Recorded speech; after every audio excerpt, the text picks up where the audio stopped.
Captain Day One stood on the bridge of his ship, staring at the blue planet floating in the darkness of space. Earth.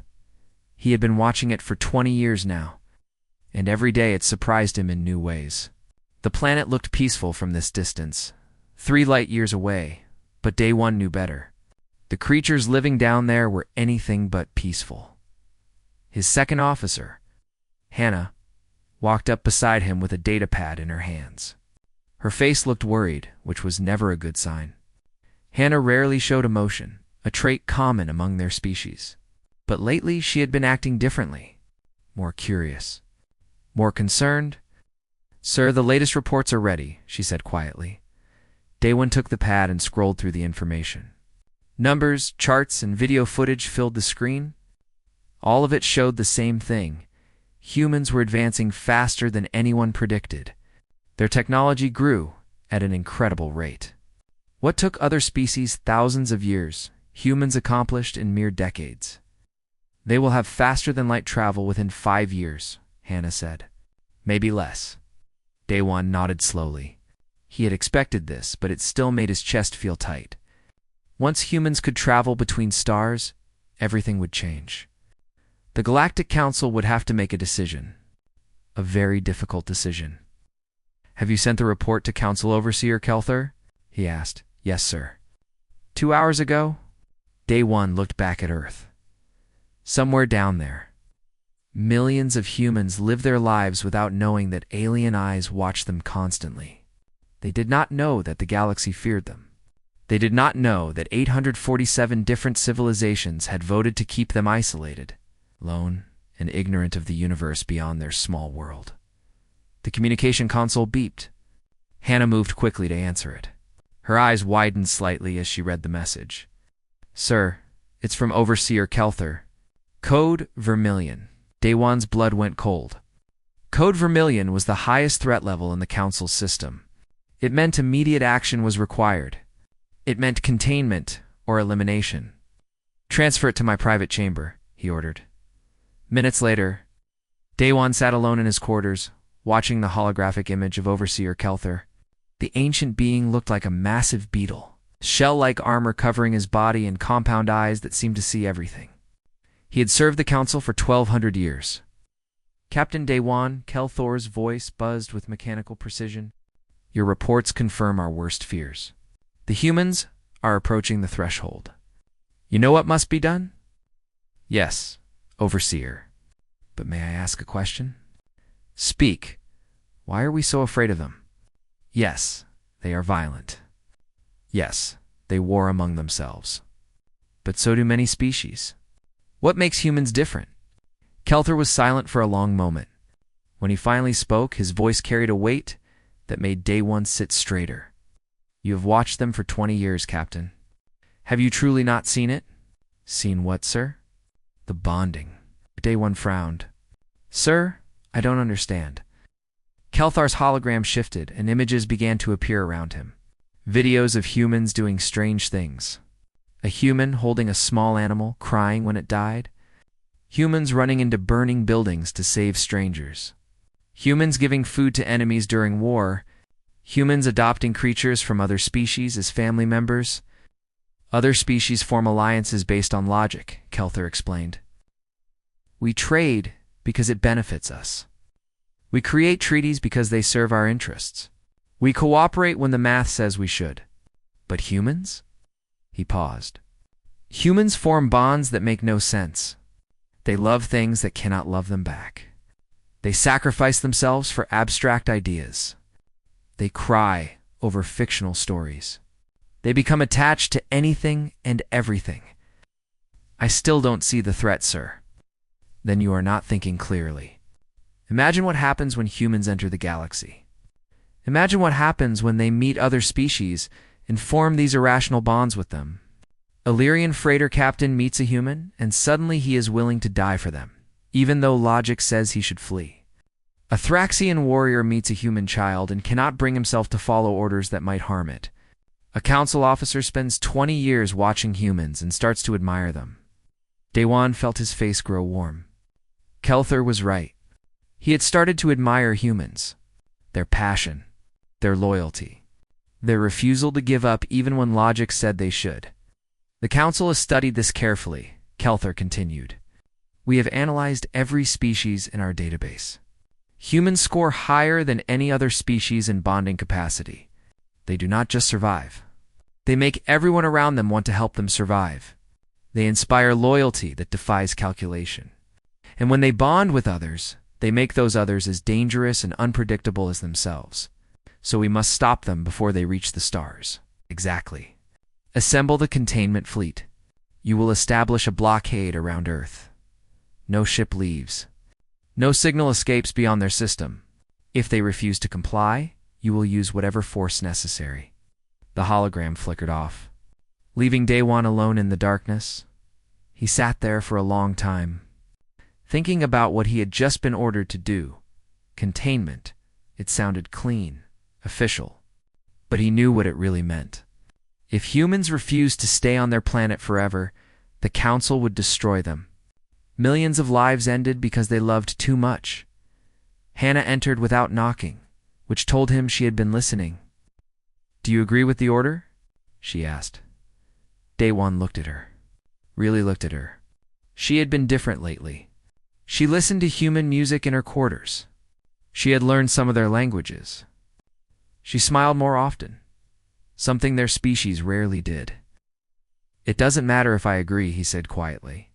We are Council officers. We follow orders, even when the orders are wrong. Especially then. But even as he said it, Daewon wondered if he believed his own words. He had watched humans for 2 decades. He had seen them at their worst, fighting terrible wars and doing cruel things. But he had also seen them at their best, showing kindness that no other species would show, giving mercy when they should take revenge, helping those who could never repay them. The Galactic Council said humans were dangerous because they formed bonds, but maybe Daewon thought the Council was dangerous because they could not. He stood and straightened his uniform.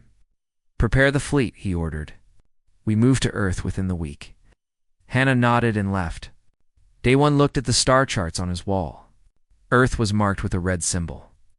The only planet in the entire galaxy labeled as forbidden. Soon, he would have to enforce that label. Soon, he would have to tell humanity that they must remain alone forever. He wondered if they would accept it peacefully. Deep down, he knew they would not. Humans never accepted cages quietly. Sumi had broken 17 council laws in the last 48 hours. She would probably break a dozen more before the day ended. As her small shuttle descended through Earth's atmosphere, she checked her disguise one more time.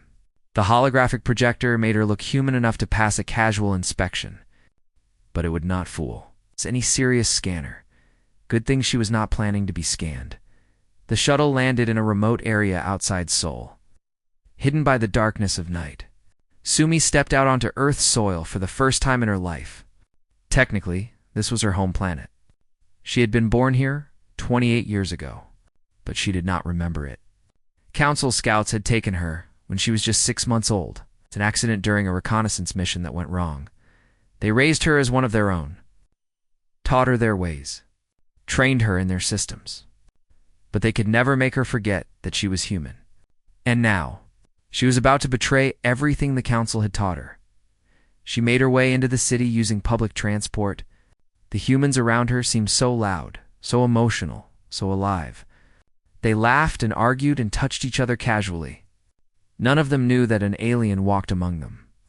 Wearing a human face, Dr. Taehung lived in a small apartment near the university where he worked. Sumi had been watching him for months. He led Earth's first faster-than-light research project.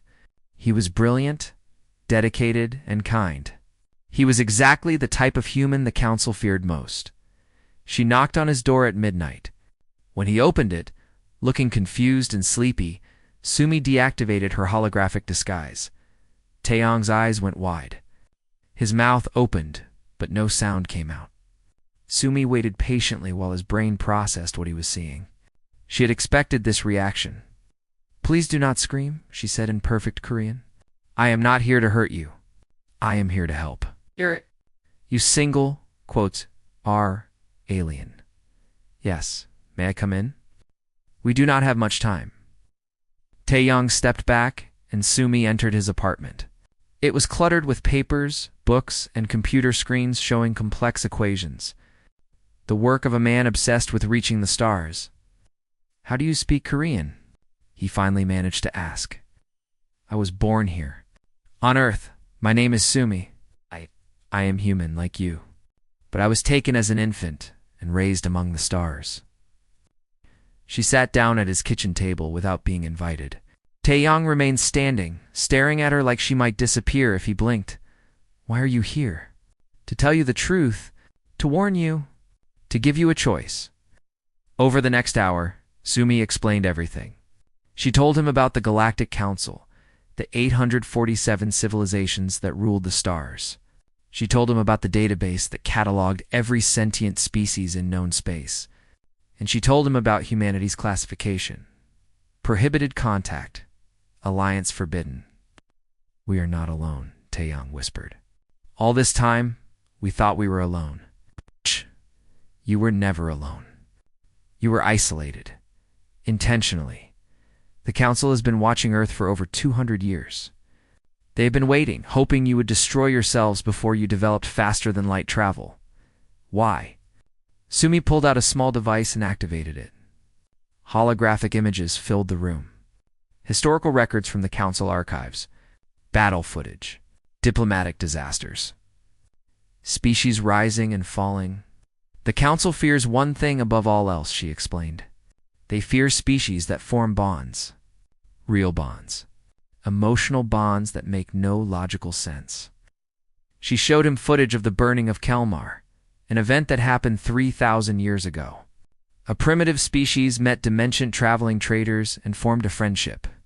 Within 50 years, that friendship had reshaped galactic politics, ending old empires and creating new alliances based on trust instead of contracts. "I don't understand," Taeyang said. "How is friendship dangerous?" "Because it cannot be controlled. The Council operates on logic.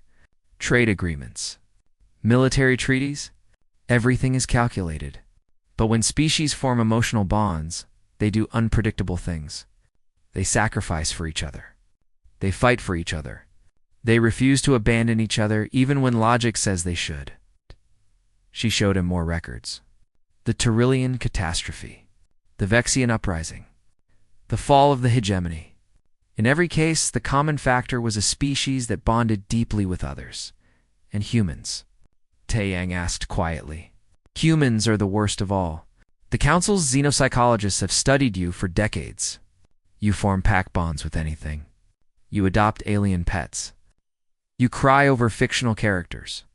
You risk your lives for strangers based on concepts like honor and justice. You forgive enemies.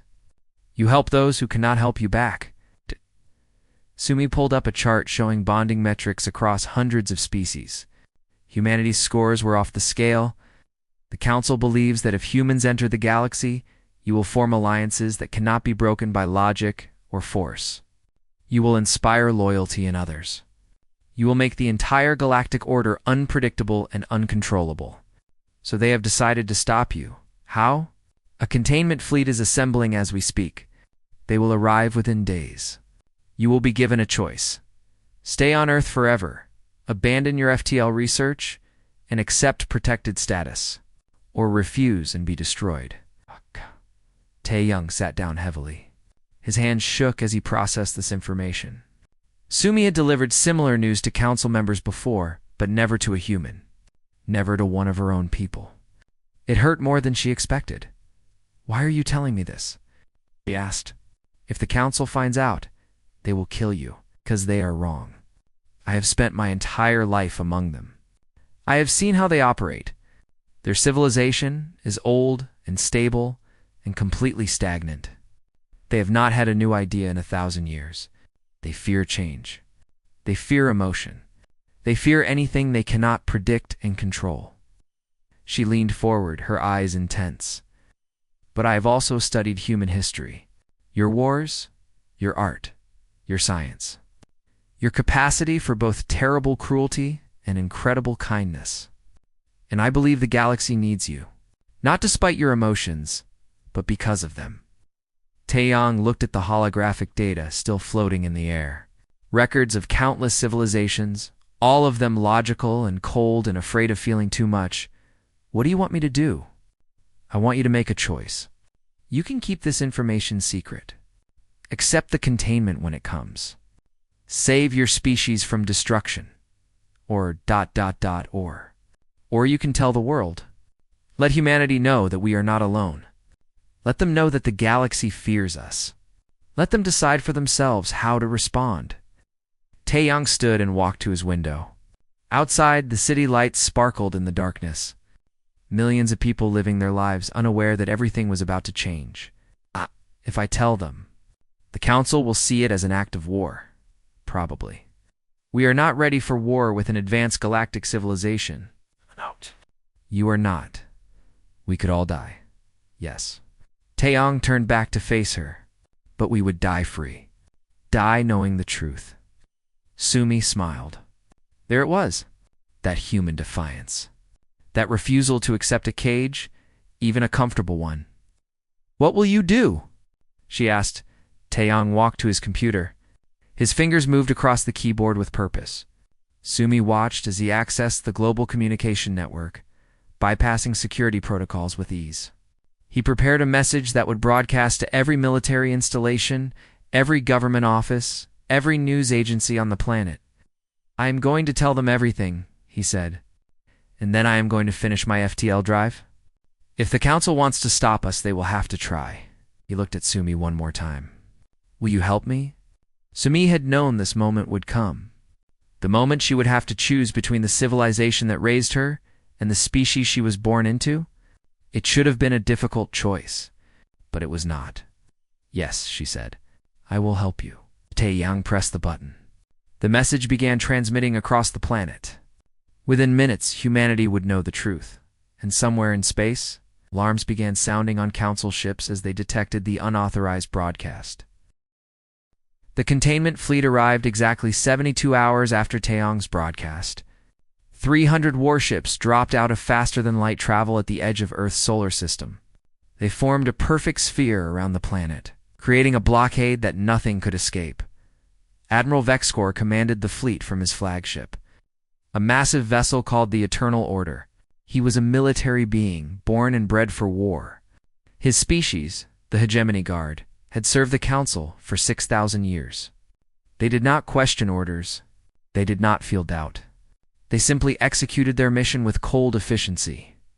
On Earth, chaos ruled. After Taeyong's message, every government had tried to contact the Council ships. Every attempt was ignored.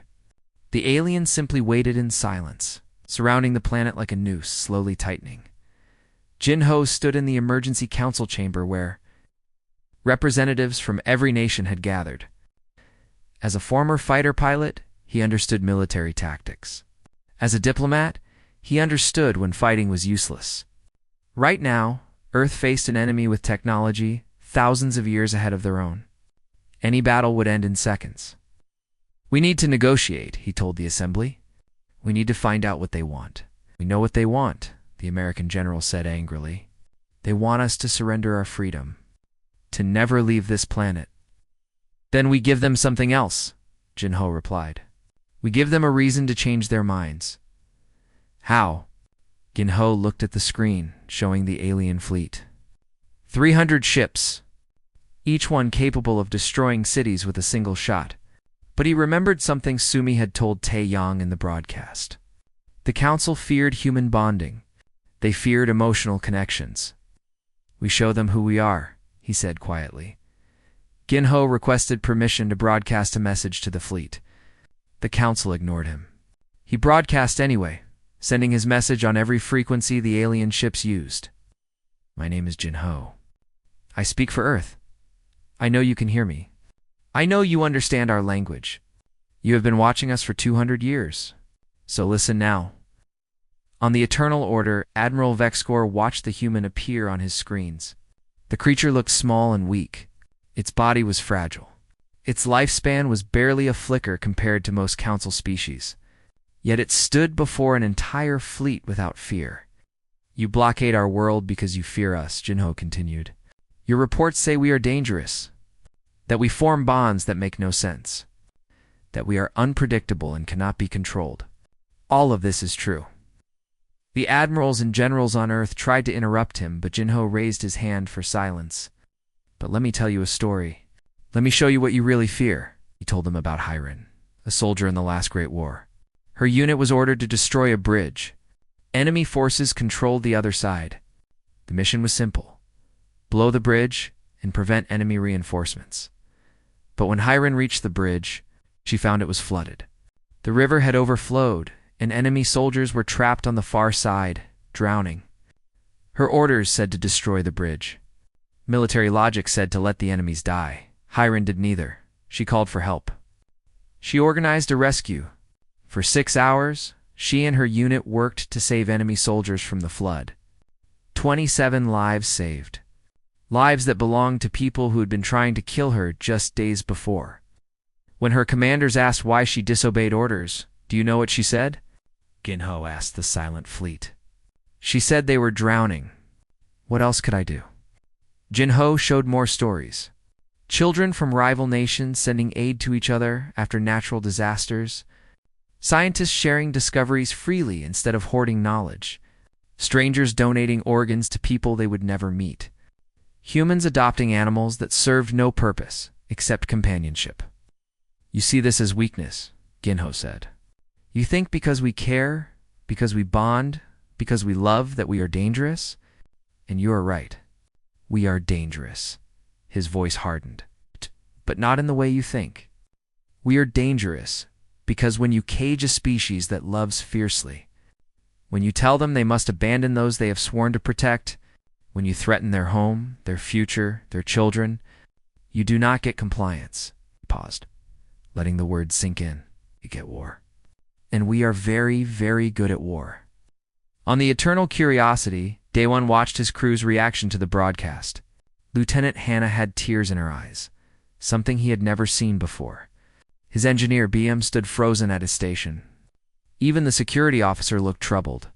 Across the fleet, the same scene played out on hundreds of ships. Crews that had followed orders without question suddenly found themselves doubting. The humans' words reached something deep inside them, something the Council had tried to remove. Empathy. Admiral Vexcor saw the danger immediately. He ordered the broadcast cut off. Too late. Jinho's message had spread through the entire fleet. Then something happened that had never occurred in Council military history. A small ship broke from the blockade formation. The Gentle Current, a freighter from the Lyrian Collective, turned away from Earth and prepared to jump too faster than light speed. Freighter, Gentle Current. "Return to formation," Admiral Vexcor commanded. The Lyrian captain's response was broadcast across all channels. "No, I will not be party to genocide. These humans have committed no crime except being themselves. I refuse to help destroy them." Vexcor's mandibles clicked in anger. "You are violating direct Council orders. Return to formation or be destroyed. Then destroy me. But know that you destroy me for choosing compassion over cruelty." The entire fleet watched, waiting to see what Vexcor would do. If he let the freighter go, it would show weakness. Others might follow. If he destroyed it, he would prove the humans right about the Council's cruelty. Vexcor made his decision. He gave the order to fire.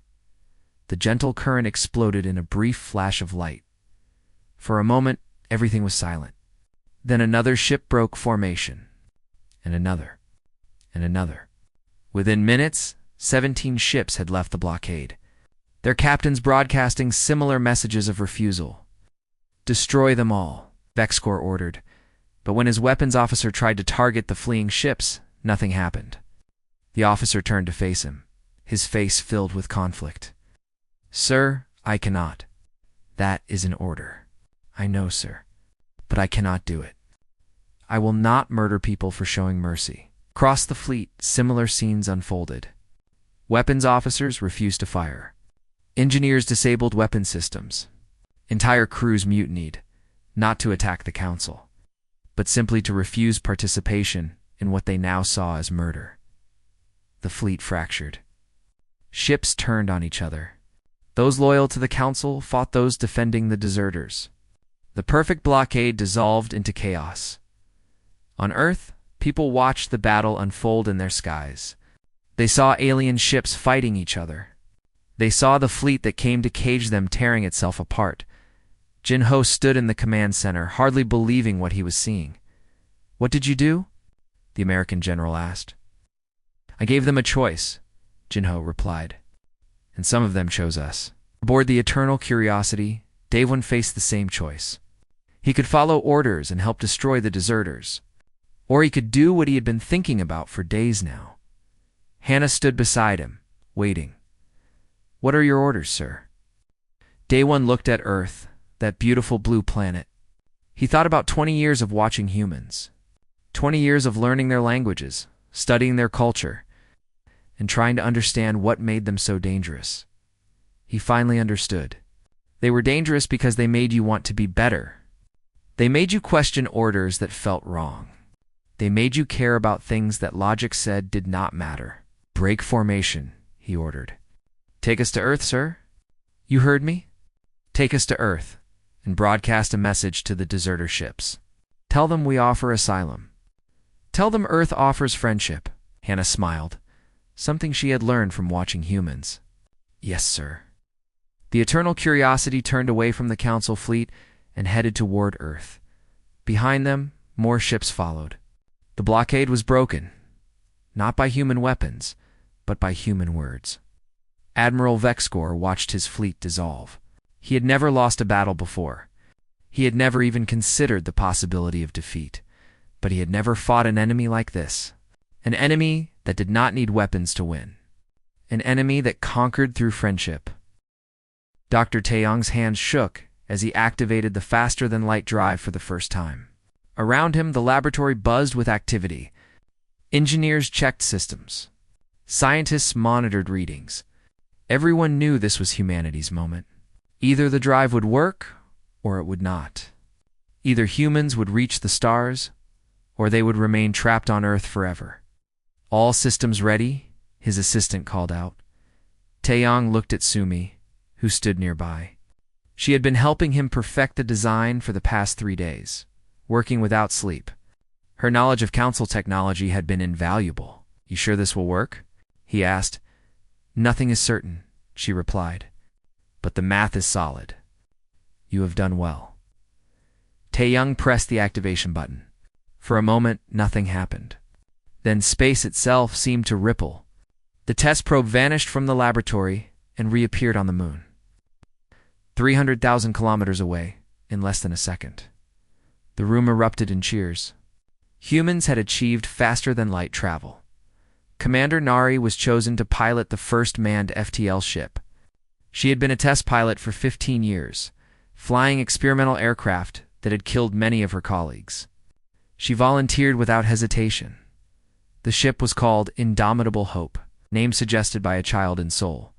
It was small, built quickly, and barely tested, but it was theirs. The first human vessel capable of traveling between stars. "Your mission is simple," Jin-Ho told Nari before she boarded. "Reach the deserter ships. Offer them asylum on Earth. Show them we are grateful for their courage." Nari saluted. "I understand. Be careful. The Council fleet is still out there. Some of them are loyal to Vexkor, so I will be careful. But I will not be afraid." The Indomitable Hope launched from Earth with the eyes of 8 billion people watching. It accelerated through space, passing the Moon, then Mars, then Jupiter. At the edge of the solar system, Nari activated the FTL drive. The universe stretched and folded. Reality bent. For 3 seconds that felt like eternity, Nari existed everywhere and nowhere. Then the ship dropped back into normal space, 5 million kilometers from the nearest deserter vessel. She had done it. The first human to travel faster than light. The deserter ships detected her immediately. Weapons locked onto the tiny vessel. Nari broadcast on all frequencies. "This is Commander Nari of Earth. I come unarmed and in peace. I bring a message from my people." The largest deserter ship, a Lyrian vessel called Silver Dawn, responded. The captain was a being named Shimra, whose species was made of living crystal. Her voice sounded like wind chimes. "Human vessel, you are far from your planet. Why have you come?" Nari had prepared a speech. She had practiced diplomatic words. But when she opened her mouth, what came out was simpler and more honest. "I came to say thank you. You risked everything to protect us. You lost friends defending strangers. My people want you to know we will never forget that. And we want to offer you something in return." "What could you possibly offer us?" "A home. Earth offers asylum to any who need it. We offer friendship without conditions. We offer a place to belong." Silence filled the communication channel. Nari waited, her heart pounding. She had no weapons. If the deserters wanted to destroy her ship, she could not stop them. Finally, Shimra spoke again. "Your people are strange, Commander Nari. You travel between stars in a ship barely held together. You offer shelter to beings who could destroy your entire planet. You risk everything for gratitude," as Nari said simply. "That is what we do. Then you are either the bravest species I have met, or the most foolish. Maybe both." Shimra made a sound that might have been laughter. "Very well. We accept your offer. The deserter fleet will accompany you to Earth." As the ships prepared to travel together, another vessel appeared. The Eternal Curiosity, Captain Day One's research ship. Nari recognized it from the identification codes. Day One's face appeared on her screen. "Commander Nari, this is Captain Day One. I request permission to speak with you." Permission granted. "I have spent 20 years studying your species from a distance. Now I would like to understand you more closely. May I come aboard your ship?" Nari looked at her tiny cockpit. It barely had room for her, let alone a visitor. "My ship is very small. But yes, you may come." Day One transported over using council technology. He appeared in the cramped space beside Nari, forced to crouch because the ceiling was too low for his height. It should have been undignified. But Day One did not seem to mind. "You humans build everything too small," he said. Nari laughed. "We are a small species." They talked as the fleet traveled toward Earth. Day One asked questions about human culture, human history, human dreams. Nari answered honestly, hiding nothing. She told him about Earth's wars and Earth's peace, about human cruelty and human kindness, about their failures and their hopes. "The Council says you are dangerous because you bond with others," Day One said. "They think this is a weakness. What do you think?" "I think it is your greatest strength, and that terrifies them." When the combined fleet arrived at Earth, they found a celebration waiting. Every spacecraft humanity possessed came out to meet them. Scientists, diplomats, artists, musicians, ordinary citizens, all wanting to welcome the aliens who had chosen friendship over orders. On Earth's surface, preparations were already underway. Buildings were being converted into housing for different alien species. Chemists worked on creating compatible food. Linguists studied alien languages. Children drew welcome signs in 100 different alien alphabets. Tapunji, a chef from Busan, volunteered to cook for the Lyrian refugees. The crystalline beings did not eat food the way humans did. They absorbed energy directly from certain minerals. Wojin spent 2 days learning how to prepare the minerals correctly, consulting with Lyrian advisors, making sure each meal would be perfect. When Shimra took her first meal, prepared by human hands, she was silent for a long time. "This is better than anything I have tasted in my 400 years, she said finally. Wojin beamed with pride. "It is my honor to cook for you." Unicio, a musician from Seoul, organized a concert. She invited every alien species to perform their traditional music. The result was a strange, beautiful chaos of sounds that should not work together, but somehow did. Humans danced alongside beings with 6 legs. Crystalline Lyrians hummed in harmony with human singers. Mina, a 7-year-old girl, approached one of the alien visitors with a drawing. The being looked like a floating jellyfish with dozens of tentacles. It had been standing alone, watching the celebration with what might have been loneliness. "I made this for you," Mina said, holding up her picture. The alien took the drawing carefully with one tentacle. It showed a child and a jellyfish-like creature holding hands under a sun. The word friends was written in both Korean and the alien's language. "How do you know my language?" the alien asked. "I learned it. Teacher said you might be sad being away from your family, so I wanted to give you something nice." The alien was silent for a long moment. Then it made a sound that universal translators could not capture, but that everyone somehow understood. Gratitude, on the eternal curiosity. Now docked at Earth's new orbital station, Daewon and Sumi met again. Sumi expected anger. She had betrayed the council. She had violated every oath she had ever taken. Instead, Daewon handed her a data chip. What is this? Command codes for the eternal curiosity. You are now the captain. I don't understand.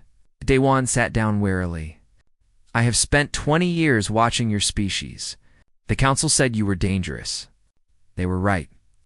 But they were wrong about why. He looked out the viewport at Earth, where humans and aliens celebrated together.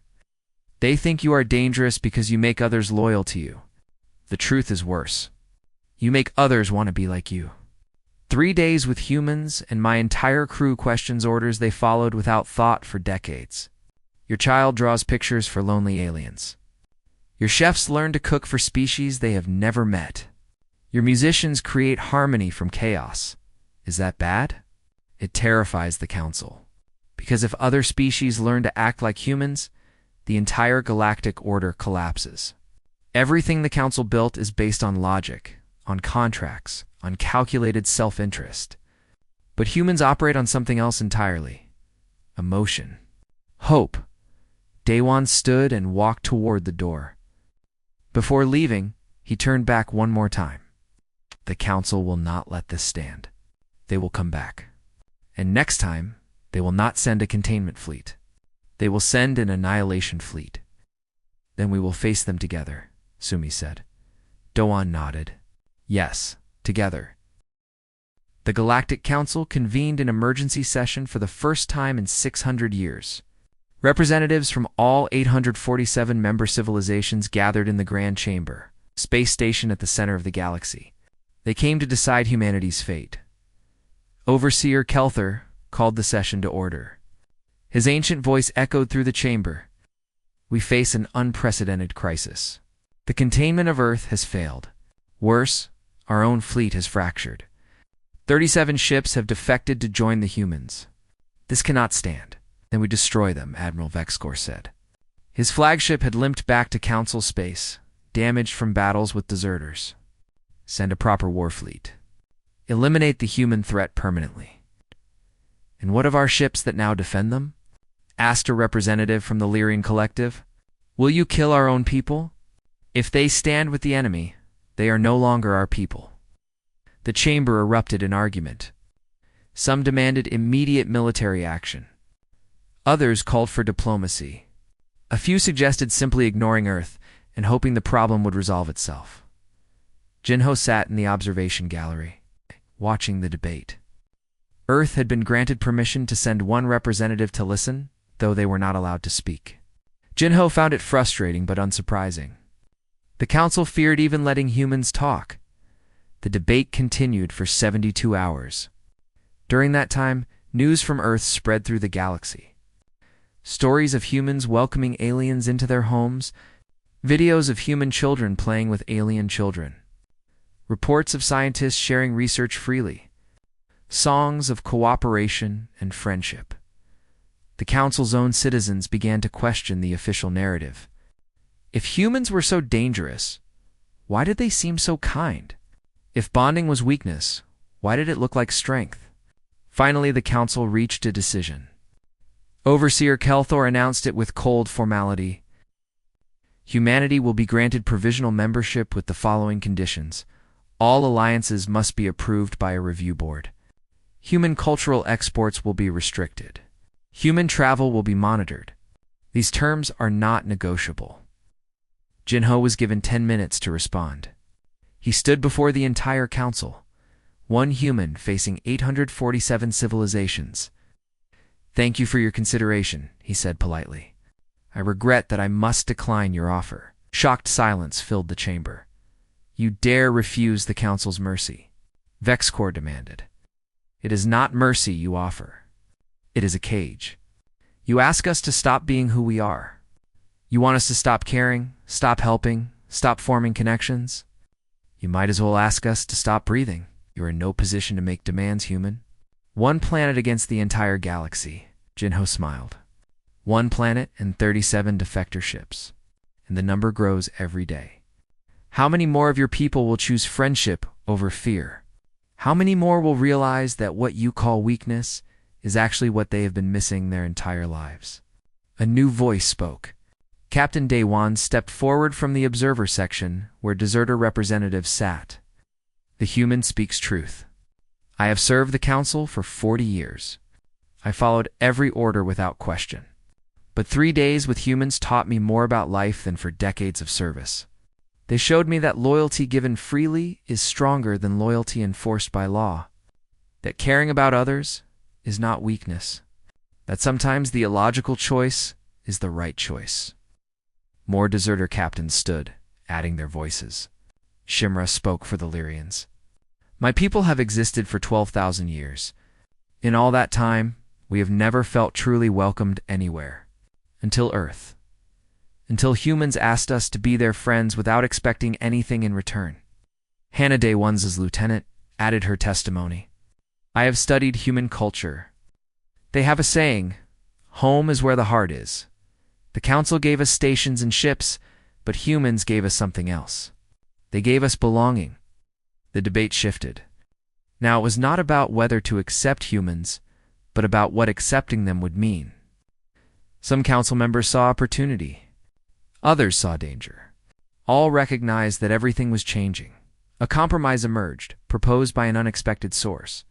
A council scientist named Biam, who had served on Dawan's ship, presented an alternative. Give humanity 50 years unrestricted. Let them prove whether their way strengthens the galaxy or destroys it. If, after 50 years, they have caused the chaos we fear, they will accept quarantine willingly. But if they have made the galaxy better, we will grant them full membership and reconsider our own ways. It was called the challenge period, a test of whether emotion could coexist with logic. Whether bonds could strengthen instead of weaken. The vote was close. For 3 days, representatives argued. Those who feared change wanted immediate action. Those who hoped for something better wanted to give humanity a chance. Finally, the vote was called. 424 in favor. 423 against. Humanity had won by a single vote. Overseer Kelther made the announcement official. Humanity is granted 50 years of freedom. They may form alliances, travel freely, and share their culture. At the end of this period, we will evaluate the results. This decision is final. Ginho thanked the council and left the chamber. Outside, Day-One and Sumi waited for him. You did it, Sumi said. We did it, Jinho corrected. All of us together? They returned to Earth to celebrations unlike anything the planet had ever seen. Every city held festivals. Humans and aliens danced in the streets together. The first official embassy opened in Seoul, welcoming representatives from dozens of species. But the real changes happened quietly. In small moments, Rei, a 10-year-old girl from Daegu, met her first alien at the new cultural center. The being looked like a floating cluster of lights, beautiful but strange. It had come to Earth as part of the Council's observation team, assigned to monitor human behavior. Rei approached the being with the fearless curiosity of children everywhere. "What's your name?" she asked. The being of light pulsed in a pattern that translated to, "I do not have a name. My species uses numerical designations. I am Observer 4729. That's a silly name. Can I give you a real one?" "Suppose so," Rei thought for a moment. "I'll call you Bial. It means star. Because you look like a star." Observer 4729, now named Bial, had existed for 300 years. It had visited 1,000 worlds. It had studied countless species. But no one had ever given it a name before. No one had ever looked at it and seen beauty instead of just function. Why do you do this? Bile asked. I am here to observe you, to record your behavior, to report if you are dangerous. Yet you give me a name. You smile at me. You ask me to be friends. Because you're here, Ray said simply. And everyone should have friends. Such moments happened everywhere. Wojin taught alien chefs to cook Korean food. Uniseo collaborated with alien musicians to create new kinds of music. Taeyong worked with council scientists to improve FTL technology, sharing human insights freely. The council watched all of this with growing confusion. Every report showed the same pattern. Species that interacted with humans became happier, more creative, more willing to take risks. Conflict between member species decreased. Innovation increased. The rigid hierarchy of the council began to soften.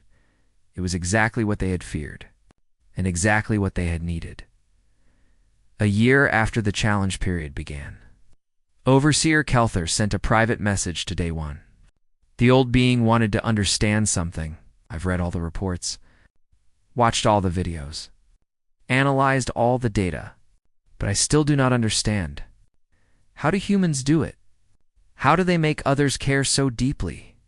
Day One thought about his answer carefully. They do not make us care. They show us that caring is allowed. The council taught us to suppress emotion, to trust only logic, to fear connection. But humans live differently. They wear their hearts openly. They cry when they are sad. They laugh when they are happy. They admit when they are wrong. They forgive mistakes. They celebrate victories together and mourn losses together. He paused. They give us permission to be whole beings again, instead of just efficient machines. Kelther was silent for a long time. Finally, he asked one more question. Do you regret leaving the council? No, Daewon said without hesitation. For the first time in my life, I feel like I belong somewhere. Not because of duty or law, but because I choose to be here. Because these strange, emotional, illogical humans made me want to be better. Made me remember what it feels like to hope. The message ended. Kelther sat alone in his chambers, thinking about hope. It was not a word the council used often. Hope was impractical. Hope was inefficient. Hope was dangerous, but maybe, he thought. Hope was also necessary in Earth. Life continued. Humans and aliens built a society unlike anything the galaxy had seen. Not perfect. Mistakes were made. Conflicts arose. But they faced these challenges together with honesty and compassion. 50 years seemed like a long time. But Ray, who had given an observer its first name, knew something the council had forgotten. 50 years was just the beginning. She looked up at the night sky, now filled with ships from 100 different worlds. All of them had come because one species refused to stop caring, refused to accept loneliness, refused to believe that logic was more important than love, and one by one. The galaxy was answering yes somewhere in the council archives. An artificial intelligence updated humanity's file. The classification changed from prohibited to probationary, but it added a new note, one that would be read by species across the galaxy for generations to come.